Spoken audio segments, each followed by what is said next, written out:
Hello. Good morning అండి. I think అందరూ చూస్తున్నారేమో ఈ రీసెంట్ గా వైరల్ అవుతున్న సబ్జెక్టు, ఈ ఐబొమ్మ రవి అన్న సబ్జెక్ట్ మీద చాలా మంది, చాలా ప్రొఫైల్ వాళ్ళు చాలా రకాలుగా మాట్లాడుతున్నారు. సో ఇదే సబ్జెక్ట్ మీద నా ఒపీనియన్, నాకున్న నెట్వర్క్ లో ఉన్న వాళ్ళకి నా ఒపీనియన్ షేర్ చేద్దామనే కాన్సెప్ట్ తో వచ్చాను. మీరు ఒకసారి ఆలోచిస్తే ఒక 2-3 months బిఫోర్ కూడా ఆ, ఈ ఈ పిక్చర్ రిలేటెడ్ ఒక ఒక వీడియో పంపించాను. ఐ థింక్ పుష్ప 2 రిలీజ్ టైంలో ఇక్కడ సంధ్యా థియేటర్ దగ్గర చనిపోయారు కదా ఒక లేడీ. ఆ సబ్జెక్ట్ మీద ఏదైతే ఇది కూడా ఇంచుమించు అలాంటి రిలేటెడ్ లోకే వస్తున్నా ఉంది మళ్ళీ. అంటే నా నా నా వే ఆఫ్ ఫోకస్ అంతా మళ్ళీ అదే సబ్జెక్ట్ మీదకి వెళ్తుంది.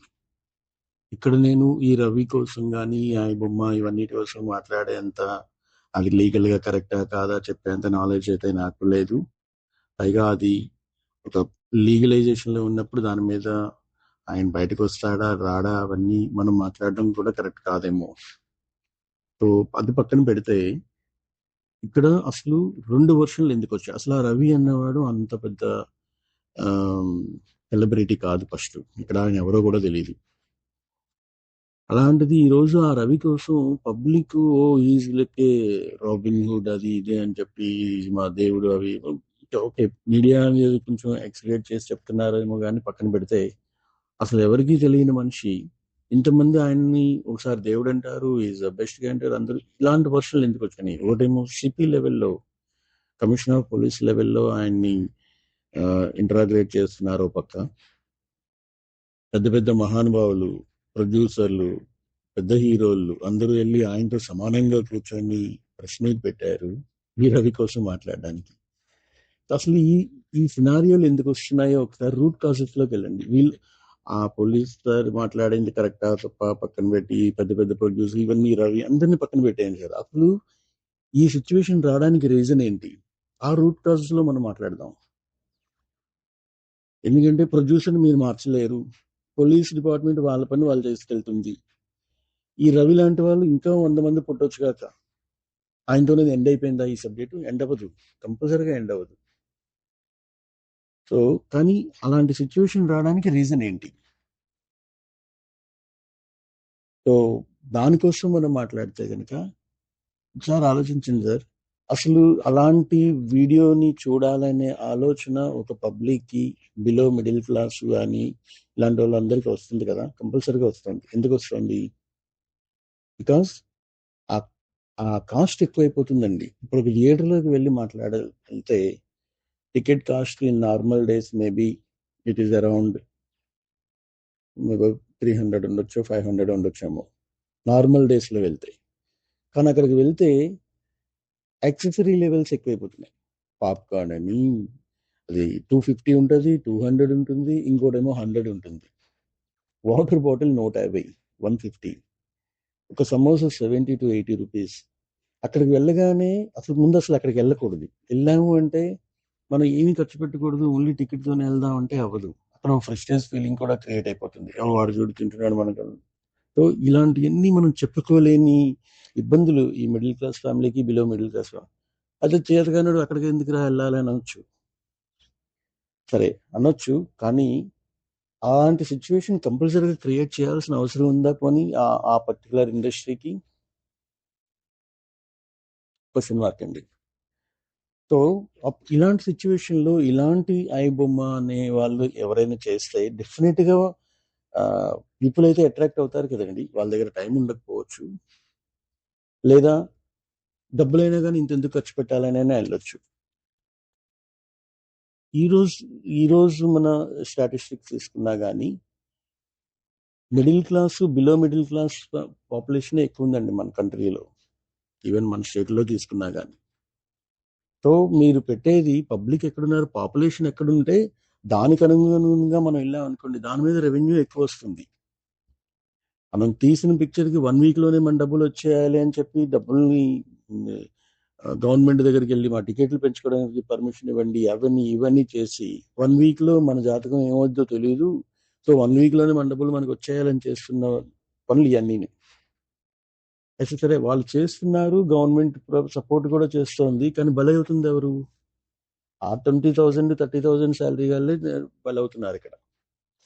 సో వాళ్ళు ఎన్ని రోజులు ఇలా చూస్తారు? 1 2 3 ఇలా అవుతున్న కొలది ఎప్పుడైతే ఇలాంటి ఆప్షన్స్ వచ్చాయో డెఫినెట్ గా ఇంట్లో ఇవాళ రేపు టీవీ కొనుక్కోవడం ఎంతసేపు అంటే వన్ టైం ఫిక్స్డ్ ఇన్వెస్ట్మెంట్. అది 30,000 పెడితే మంచి టీవీ వస్తుంది. అందరూ కలిపి ఇంట్లో ఎవరికి నచ్చింది వాళ్ళు వండుకొని చూడొచ్చు. ఇంకా కావాలంటే హోమ్ థియేటర్ పెట్టుకుంటే అది ఇంకో 20,000లో కూడా దొరికిపోతుంది. సో ఇంట్లోనే హోమ్ థియేటర్ అయిపోయింది. మీ దగ్గర దాకా ఎందుకు వచ్చి చూడాలి? ఇలాంటి ఫ్రీగా దొరికినప్పుడు ఇంట్లోనే చూసుకోవచ్చు కదండి. ఆ ఆలోచన ఎవరికైనా వస్తుంది. మళ్ళీ నేను ఏంటది ప్రీ రివ్యూ అంటారు. అక్కడికి వచ్చి ఎవరికి వాళ్ళు పొగుడుకుంటేనే సరిపోతారు. ఇప్పుడు నేను ఉంటాను, ఒక హీరో ఉన్నారు, ఆయనతో తీశాను, ఈజ్ ద నెంబర్ 1 అంటే రేపు ఇంకో హీరో ఈజ్ ద నెంబర్ 1. ఇందులో ఎవరు నెంబర్ 1 అర్థం కాదు. ఇప్పుడు వినే వాళ్ళకి మనమే పిచ్చాలి. ఆ ప్రివ్యూలకి వెళ్ళి చూసి ప్రీ రిలీజ్లకి వెళ్ళి మాట్లాడిన మాటలు వింటే అక్కడికి వెళ్ళేవాడే పిచ్చోడు. ఇప్పుడు నేనే మంచి డైరెక్టర్నండి, ఈరోజు చిరంజీవి గారితో తీస్తాను. ఆయన ప్రీ రిలీజ్ ఫంక్షన్లో ఆయన దేవుడు, ఆయనకి మించిన మనిషి ప్రపంచంలో అసలు ప్లానెట్లోనే లేడు అని అంటారు. ఆ తర్వాత నాగార్జున గారితో తీశాను అనుకోండి, ఆ రోజు నాగార్జున ఈజ్ అసలు మన మొత్తం విశ్వంలోనే ఇలాంటి మనుషులు లేడు అని అంటారు. ఒక ప్లానెట్తో కాదు, చంద్రమండలం, అందమండలం, ఈ మండలం అన్నింటిలో ఎక్కడ అసలు ఇలాంటి మనుషులు లేడని అంటారు. అది అనేవాడిని నేను ఒక్కడిని. ఆయన ఒకప్పుడు ఆయన అన్నాను, ఇప్పుడు ఈయన అంటున్నాను. వినేవాళ్ళు వాళ్ళే. వాళ్ళు ఏం మెసేజ్ ఇస్తున్నాం మనం? సో నేను ఆయన మీద ఇన్వెస్ట్ చేస్తున్నాను కాబట్టి నా డబ్బులు నేను తెచ్చుకోవాలన్న కాన్సెప్ట్లో వాళ్ళు వెళ్తున్నారు. దానికి బలవుతున్నది పబ్లికే. పబ్లిక్ నుంచి వచ్చిన డబ్బులే, వాళ్ళు పెట్టిన డబ్బులేం కాదండి. వాళ్ళు పెడుతున్నారు డబ్బులు, కానీ రెవెన్యూ వస్తుంది పబ్లిక్ నుంచే. ఇది దీనికి ఎక్కడో ఆలోచించాలండి. మన పబ్లిక్ ఇదంతా కంప్లీట్ గా పబ్లిక్ లోని చేతిలోనే ఉంది. వాళ్ళని బ్లేమ్ చేయడం వేస్ట్. మనం ఇలా చేస్తున్నారు, వాళ్ళు అలా చేస్తూనే ఉంటారు. ఒకటండి, అన్ని అసలు ఈ సినీ ఫీల్డ్ అనేది రంగులు వేసుకొని డాన్సులు వేసిన వాళ్ళ కోసం మన జీవితాలను పరంగా పెట్టాల్సిన అవసరం లేదండి. 100% షూర్. ఏమంటున్నారు? పెద్ద పెద్ద హీరోలు అండి, సెలబ్రిటీలు ఎక్కడి నుంచి అయ్యారు? చదివయ్యారా? సోషల్ సర్వీసులు చేసి అయ్యారా? లేకపోతే ప్రధానమంత్రులుగానయ్యారా? ఏం చేశారు చెప్పండి? అలా ఏం చేయలే. దేవుడు ఏదో ముఖానికి కొంచెం ఇస్తాడు, దాని మీద మరికొంచెం రంగులు వేసుకొని డాన్సులు వేస్తున్నారు. ఆ డాన్సులు వేసిన దానికి నీకు నచ్చింది నువ్వు వేసేయి, అయిపోయింది. అంతేగాని వాళ్ళు మనల్ని డిక్టేట్ చేసే స్టేజ్కి వెళ్ళిపోయారు. వెళ్ళిపోలే, మనమే పంపించాం ఆ స్టేజ్కి. దేనికి వాళ్ళు చెప్పండి? ఎవరైనా ఉన్నారా అందులో? ఏమైనా ఐఏఎస్ ఎవరు చదివాడా? పోనీ ఐపీఎస్ చదివాడా? లేకపోతే సోషల్ సర్వీస్లోకి ఏమైనా జనాలకి ఏమైనా సేవ చేసినాడా? ఓకే, సేవ అంటే మళ్ళీ గుర్తొస్తుంది అంటున్నారు కదా, పెద్ద పెద్ద స్టార్లు సర్వీస్ చేస్తున్నారండి, కరెక్టే. ఎక్కడి నుంచి వచ్చాయా డబ్బులు? ఎక్కడి నుంచి వచ్చాయో చెప్పండి. వాళ్ళు సంపాదించారు, కరెక్టే.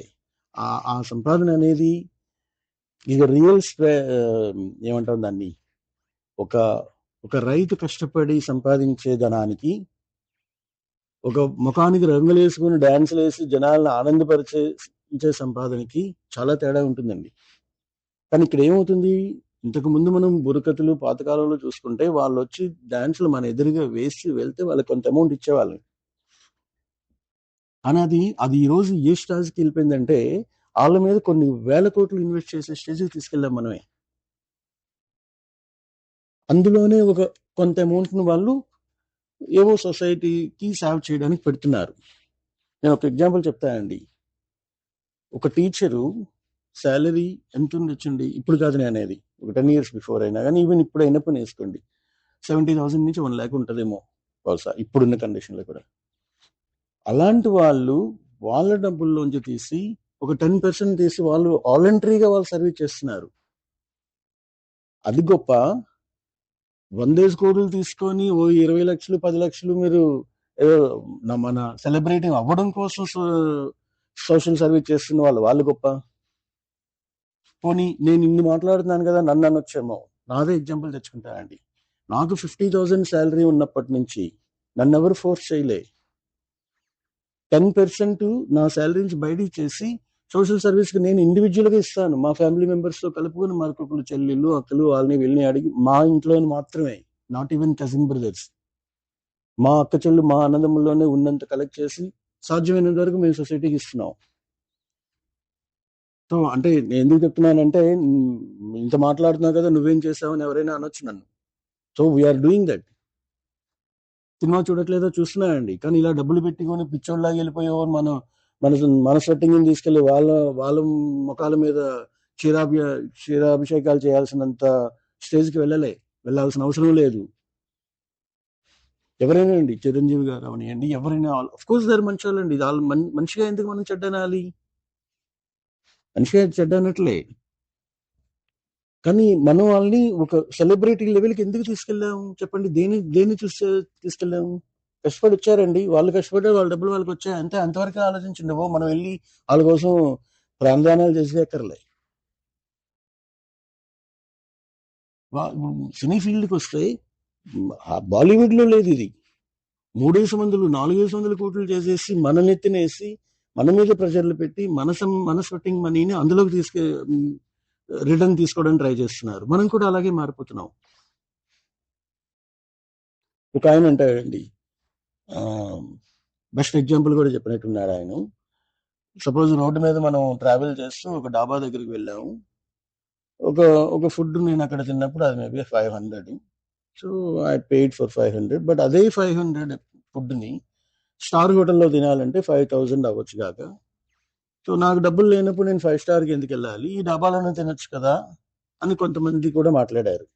అఫ్ కోర్స్ అండి, మీరు హ్యాట్స్ ఆఫ్. మీ తెలివితేటలు చాలా బాగున్నాయి సార్. మీ చెప్పే విధానం అంతా బాగుంది, కానీ అది ఎవరి మీద ఇన్వెస్ట్ చేసి 5 స్టార్ హోటల్ లెవెల్లో వెళ్ళాలని చూడాలి?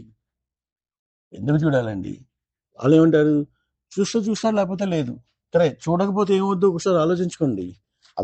అలాంటి థియేటర్లోకి జనాలు వెళ్ళడం మానేస్తే మీరు ఆ సినిమాలు కూడా మానేస్తారు. అప్పుడు ఏం చేస్తారు? నేను అదే పాయింట్ మీద నేను ఇప్పుడు మాట్లాడాలనుకుంటున్నాను. ఆ పెద్ద ఆయన ఏదైతే మాట్లాడాడో, జేబులో రూపాయలు అనేవాడివి ఐమాక్స్ థియేటర్ ఎందుకురా అని అన్నాడు. డైరెక్ట్ గా అదే మాట అండి. నేను డాబాలో తిన్నాను, అదే ఫుడ్ 5 స్టార్కి వెళ్తే 5000 అవుతుంది. నా దగ్గర లేనప్పుడు అక్కడికి ఎందుకు వెళ్ళాలి? అంతే కదా మీరు చెప్పే మెసేజ్. నేను అదే అంటున్నాను సార్. అలా వెళ్ళడం మానేయాలని నేనే చెప్తున్నాను. మీరు ట్రాన్స్పరెంట్ గా మంచి ఇన్ఫర్మేషన్ చెప్పారు. రియల్ గా మంచి, అది తీసుకునే వాళ్ళు కరెక్ట్ గా తీసుకుంటే బాగుంటది. ఇప్పుడు అది ఎందుకండి వెళ్ళాలి? దేనికి చూడాలి పెద్ద పెద్ద థియేటర్లోకి వెళ్ళి? అక్కడికి పాప్కార్న్ అంటే సేమ్ ఆ పాప్కార్న్ కోసం ఆయన చెప్పింది అది. అక్కడికి వెళ్తే కాస్ట్ ఎక్కువ. అఫ్ కోర్స్ అక్కడ వెళ్ళడం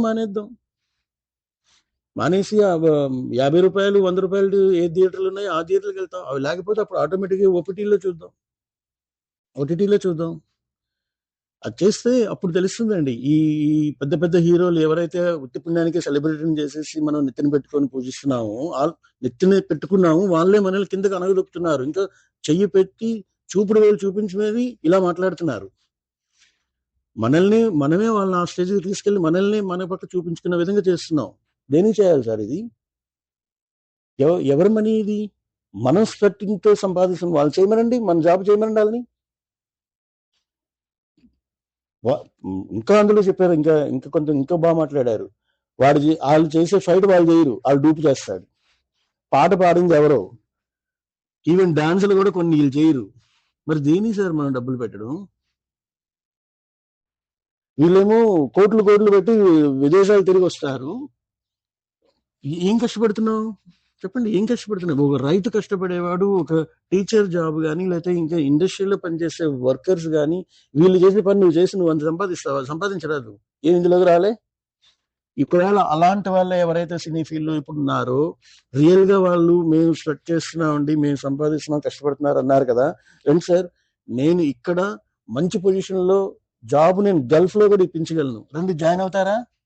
సంపాదించండి, ఇక్కడికి వచ్చి కష్టపడండి, అదే స్వెట్టింగ్ తీయండి, మీరు ఎన్ని కోట్లు సంపాదిస్తారు ఇక్కడికి వచ్చి చూపించండి సార్. సెలబ్రిటీలు ఎలా అయిపోతారండి? మీరు ఎక్కడి నుంచి అయిపోయారు? మీ నాన్నల పేర్లు తీసుకొని సెలబ్రిటీలు ఈరోజు స్వతసిద్ధంగా వచ్చారా మీరు? మళ్ళీ ఆ పెద్ద మనిషి ఇంకోతున్నాడు కూడా, సినీ ఫీల్డ్ లో వాళ్ళ కొడుకులు వాళ్ళ మనవళ్ళు ఇల్లే వస్తారు కానీ వేరే వాళ్ళు రారు వాళ్ళకి. అంటే దాన్ని ఎలా చూపించాడంటే, ఇప్పుడు మా ఫాదర్ ఆస్తి నాకు ఇవ్వకపోతే ఎదిరింటోడికి ఇస్తాడా అని అన్నాడు. మీ మీ మీ కామెంట్స్ చాలా బాగున్నాయి సార్. రియల్ గా ఇవన్నీ పబ్లిక్ అందరూ కనువిప్పు విధంగా మీరు ఆన్సర్లు చెప్పారు. రియల్గా అవి మంచి మన పబ్లిక్ లో ఉన్న వాళ్ళు ఇవన్నీ ఆలోచించుకోవాలి. సెలబ్రిటీలు కూడా వాళ్ళ కొడుకులే మళ్ళీ సెలబ్రిటీలు అయిపోవాలి, అది కూడా వారసత్వమే. మళ్ళీ మనం చేస్తున్నాం అలాగా, పలానా వాడి కొడుకు రా చూసేద్దాం. ఏంటి పలానా వాడి కొడుకు? అంతకన్నా మంచి వాళ్ళు ఉన్నారు సార్. చూడండి వెబ్ సిరీస్ ఎన్ని వస్తున్నాయో. వెబ్ సిరీస్ లో ఎన్ నెంబర్ ఆఫ్ డాక్యుమెంటెడ్ పిక్చర్స్ ఉన్నాయి, కనువిప్పు కలిగించే పిక్చర్స్ ఉన్నాయి. వాళ్ళని ఎవరిని మనం చూడట్లే. తిప్పి కొడితే వాళ్ళు 5 లక్షలు కూడా అవ్వదు వాళ్ళకి. టోటల్ పిక్చరైజేషన్ 5 లక్షల్లో చేసేస్తున్నారు. మంచి మెసేజెస్ ఉన్నాయి అందులో. ఇందులో ఏమున్నాయండి? ఈవెన్ మొన్న అతను లక్కీ భాస్కర్ పిక్చర్ చూడండి. Of course I'm a fan of that hero, really I like him. కానీ ఆ పిక్చర్ని చూపించి మనం ఏం చెప్తున్నాం? బ్యాంక్ని ఎలాగైనా మనం మోసం చేయగలం అనే టాస్క్లో తీసుకెళ్ళి చూపించారు. అది లేని వాడికి కూడా ఐడియాలు వచ్చే విధంగా వస్తున్నాయి. పుష్ప 2, పుష్ప కోసం మాట్లాడడం వేసింది. Already I spoke about this one. ఒక నెగటివ్ రోల్ తీసుకొచ్చి దాన్ని ఎంత పోలీసుని కూడా దారుణంగా చేసి చూపిస్తున్నారు. అందులో పుష్పాలు అయితే పోలీసు గా అసలు వాల్యూ లేకుండా చేసి పెట్టేశారు. ఏం దానికేమో పెద్ద బ్రాండ్లు, వీళ్ళేమో సెలబ్రిటీలు. అలా అవ్వలేదండి, మనమే చేస్తున్నాం. Please come to this point. అందుకే నేను ఈ ఐబొమ్మ అనే పాయింట్ ని కూడా నేను ఎక్కువగా మాట్లాడతలే. కానీ ఇవన్నీ రావడానికి రీజను మనం ఇస్తున్న ఇంపార్టెన్సే. దాన్ని తగ్గిద్దాం. ఇప్పుడు నేను గల్ఫ్ లో ఉంటానండి, ఇక్కడికి వస్తా పిక్చర్లు. ఇక్కడ మనలా కాదు, అలాంటి వేషాలు ఇక్కడ వేయడానికి వీల్లేదు. వేస్తారు కానీ బట్ ఎనీహౌ ఇది అంత పెద్దదేం కాదు కాబట్టి అందుకే ఇక్కడ ఎవరు పట్టించుకోరు. So anyhow sir, this is what I mean. ఇప్పుడు ఆ రవి లాంటి వాళ్ళు ఇంకా వస్తారని మీరేం ఆపేయలేరు. కానీ ముందు రూట్ కాజ్ లోకి వెళ్ళి చూస్తే మన వే ఆఫ్ అప్రోచ్ ని మార్చండి. Don't give the that much importance to the cine heroes. సినిమాల మీద ఉంచండి, చూడండి, వినోదం వరకు చూడండి, కానీ వాళ్ళని సెలబ్రేట్లు చేయడానికి చూడొద్దు. వాళ్ళని సెలబ్రేట్లు చేయడానికి చూస్తే వాళ్ళే తొక్కిపడేస్తున్నారు. తిరిగి అంటాడు ఏంటది, ఎన్కౌంటర్ చేసేయాలండి. దేనికి బాబు ఎన్కౌంటర్ చేయాలి? దేనికి చేయాలి ఎన్కౌంటర్ చెప్పండి? మీరు ఏమన్నా స్లో పాయిజన్ ఎక్కిస్తున్నారండి. మీరు సొసైటీ మీద స్లో పాయిజన్ పెట్టారు, దానిలో పడి జనాలందరూ మత్తుల్లో పడి వస్తున్నారు. ఇంత మాట్లాడుతున్నారండి. అదే సినీ ఫీల్డ్ వాళ్ళు అడ్వర్టైజ్మెంట్స్ ఇచ్చారు డ్రగ్స్ కి. ఏం దాని మీద ఏం యాక్షన్ లేదు? అట్లీస్ట్ ఇక్కడ పని అంత డబ్బులు ఖర్చు పెట్టలేక ఇలాంటి వెబ్ లింకుల్లోకి వెళ్ళి సినిమాలు చూస్తున్నారు. ఇందులో ఎవరిని వాడు మోసం చేయట్లే, ఎవరిని ఏం చేయట్లే. కానీ అక్కడ వాడు డ్రగ్స్ ని ప్రమోట్ చేస్తున్నారు. మీ వాళ్ళే, మీ ఇండస్ట్రీ వాళ్ళే ప్రమోట్ చేశారు. చేసి జనాల్ని చంపేస్తున్నారు, వాళ్ళ ఫ్యామిలీని చంపేస్తున్నారు. దీని మీద ఏం కేసులు ఉండవా సార్? ఆ అమ్మాయి ఏదో మొన్న వెళ్ళింది, మాకు ఆ విషయం తెలియక చేసాం, ఇక నుంచి చెయ్యం. ఏంటిది ఈ మాటలు? మరి అదే మాట ఈ రవి కూడా అంటాడు, వదిలేయచ్చుగా. అసలు ఆ రవి ముందు మన నేషనాలిటీయే కాదు, అది వేరే విషయం. కొన్ని సరే, మనం ఆ టాపిక్ వెళ్ళొద్దండి, అది లీగల్ గా ఉంది కాబట్టి దానికోసం మనం మాట్లాడకూడదు. సరే, మరి రవికి ఇంత దారుణంగా ఇంతమంది వెళ్ళి, పెద్ద పెద్ద నాయకులందరూ, పెద్ద పెద్ద సినీ ఇండస్ట్రీ వాళ్ళందరూ వెళ్ళి కమిషనర్ ఆఫ్ పోలీస్ ఈక్వల్ లెవెల్లో కూర్చొని మాట్లాడేంత స్టేజ్ మనం వాళ్ళకి ఇచ్చాం కదా. మరి అదే సినీ ఫీల్డ్ లో వాళ్ళు డ్రగ్స్ కి మోటివేట్ చేస్తూ ప్రమోషన్లు చేశారు అడ్వర్టైజుల్లో. వాళ్ళని ఎందుకంటే పట్టుకోవట్లేదు? వాళ్ళ మీద ఎందుకు కేసులు లేవు? ఇలా రవి ఆవిడ ఏదనగా ఏమాత్రం సార్ 25, ఓకే, ఏ మోటివేషన్ లో చేశాడో పక్కన పెట్టుకుందామండి. డూ యూ థింక్ దట్ ఇంత పెద్ద స్కామ్ ని ఆయన ఒక్కడే చేశాడా? ఆయన ఎంబటి ఎవరున్నారు, ఎవరో తెలుసు. అసలు ముందు సినీ ఫీల్డ్ లోనే ఒకటి పెరిగితే ఇంకొకటి తట్టుకోలేడు. వాళ్ళే కొట్టుకుని ఈ దరిద్రాలన్నీ బయటకు వస్తున్నాయని ఎవరో తెలుసు. ఎదురుగా మాత్రం రంగులు వేసుకొని మాట్లాడుకుంటారు, వెనక నుంచి మాత్రం వీడి సినిమా వెళ్ళకూడదురా, వీడు డౌన్ అయితేనే మంచిది అని ఆనందపడేవాడు ముందు ఉంటాడు. వాడు సినిమా ఫెయిల్ అయితే ముందు ఆనందపడి వాడు పక్కన కూర్చున్నాడే ఆనందపడతాడు. సో ఇవన్నీ అవి కూడా మనకు అవసరం లేదండి. ఎవరి కాంపిటీషన్ వాళ్ళకి, ఎవరి డబ్బులు వాళ్ళవి, ఎవరి సంపాదన వాళ్ళది, ఎవరిని ఎలా ముంచేసి తీయాలన్నది వాళ్ళది. ఈ మధ్యన ఏదో అతను ఎవరు, రాజమౌళి గారు, ఆయన ఇంకో డిఫరెంట్ వేస్తున్నారు. ఏం మాట్లాడాలి? ఒక వదిలేండి సార్, ఇంకా ఆ టాపిక్ వెళ్తే మళ్ళీ బాగుండదు. కొన్ని ఆస్కార్ లెవెల్కి వెళ్ళిన మనిషి దేవుడు లేడు, అది లేదు, ఇది లేదని మాట్లాడారు. చెప్తున్నాను కదా, వాళ్ళెవరిని మనం అనే స్టేజ్ లో మనం లేవండి. మనం అనకూడదు.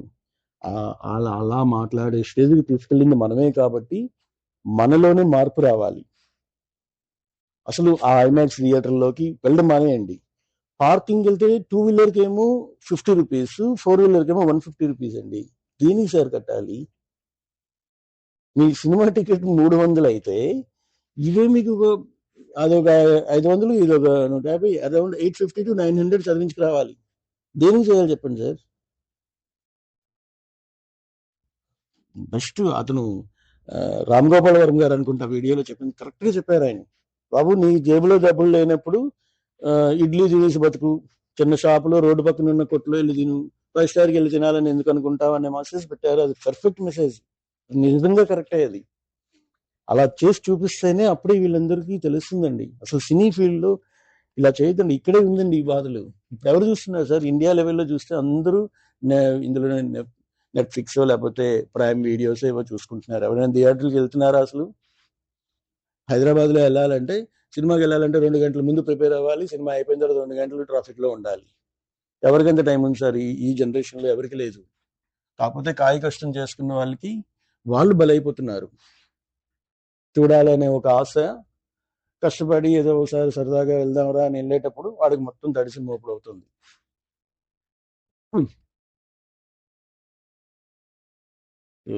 ఇది కరెక్ట్. సో అగైన్ చెప్పేది ఇదేనండి, సినీ ఫీల్డ్ వాళ్ళకి అసలు ఇంపార్టెన్స్ ఇవ్వకూడదండి. వాళ్ళు ఏం చేసి పైకి వచ్చారు అనవసరంగా వాళ్ళని సెలబ్రేట్ చేయొద్దండి. సంఘ సంస్కర్తలు ఉంటారు, వాళ్ళకి ఇవ్వండి సార్. ఎంతో మంది ఉన్నారండి, మనుషులకు సేవ చేసే వాళ్ళు చాలా మంది ఉన్నారు. అలాంటి వాళ్ళకి వాల్యూ ఇవ్వండి సార్. వాళ్ళ వల్ల మనకి ఉపయోగం ఉంటుంది. మనం స్పెండ్ చేసిన మనీకి కూడా వాల్యూ ఉంటుంది. ఇంతో అంతో పుణ్యమైనా పెట్టుకుంటాం మనలో. ఇలాంటి వాళ్ళకి ఎందుకండి?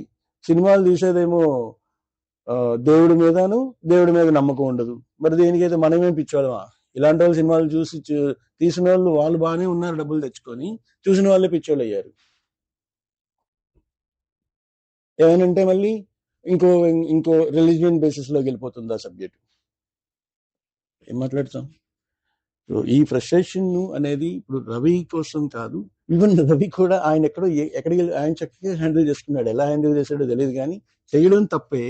కానీ దానికోసం ఈ రోజు ఇంత ఎలివేట్ చేస్తున్నారే, దానికన్నా దారుణమైనవి జరిగి ఉన్నాయి. అదే సినీ ఫీల్డ్ లో ఉన్న వాళ్ళే డ్రగ్స్ దాని ముందు పెట్టండి సార్. దాన్ని వాళ్ళు పట్టుకోండి. మాకు తెలియదు సార్, మేము చూసుకోలేదమ్మా. రికార్డింగ్ డాన్సులు వేసుకున్న మనుషులు కూడా ఇలాంటి మాట్లాడితే ఇంకేం మాట్లాడాలి? వాళ్ళే మనం డిటెక్ట్ చేసే స్టేజ్కి వెళ్ళిపోయారు. డాన్సులు ఇస్తే కానీ డబ్బులు రాని మనుషులు సొసైటీని డిక్టేట్ చేసే స్టేజ్ మనమే తీసుకెళ్తున్నామండి. ఇది కంప్లీట్ గా రాంగ్. ఇది అసలు బ్యాన్ చేయండి, అసలు బ్యాన్ చేయొద్దు. చూడండి, కానీ ఓన్లీ నార్మల్ మనకున్న రేంజ్ లో ఉన్న థియేటర్లోనే చూడండి. అప్పుడు వాళ్ళకి అర్థమవుతుంది మన పాపులేషన్, ఏ పాపులేషన్ ఎక్కువ ఉంది, ఎలాంటి పిక్చర్లు మనం తీస్తే ఎలాంటి below middle class range people లో ఉన్న వాళ్ళే ఎక్కువ మనకు ఆదరిస్తారు, కాబట్టి ఆ రేంజ్ లోనే వెళ్ళాలనే ఆలోచన వస్తుంది. ఒక హీరో 100 కోట్లు తీసుకుంటే ఇంకేం చేయాలి సార్? అది ఈ ప్రొడ్యూసర్ మునిగిపోయినా వాడికి సంబంధం లేదు.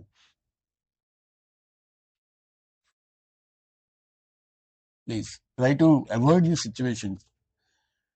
అతనికి ఏం జరగాలి ఏంటి అనేది అది గవర్నమెంట్ చూసుకుంటుంది, ఆ పోలీస్ డిపార్ట్మెంట్ అవన్నీ చూసుకుంటారు. బట్ అలా కండిషన్ చూసుకుంటే ఇలాంటివి రావడానికి కారణం ఏంటి? ఆ రూట్ కాజెస్ లోకి వెళ్ళి సొసైటీ ఆలోచించమని చెప్తున్నాను. సొసైటీ అంటే యూతే మెయిన్ గా. ఓకే అండి, థ్యాంక్ యూ వెరీ మచ్.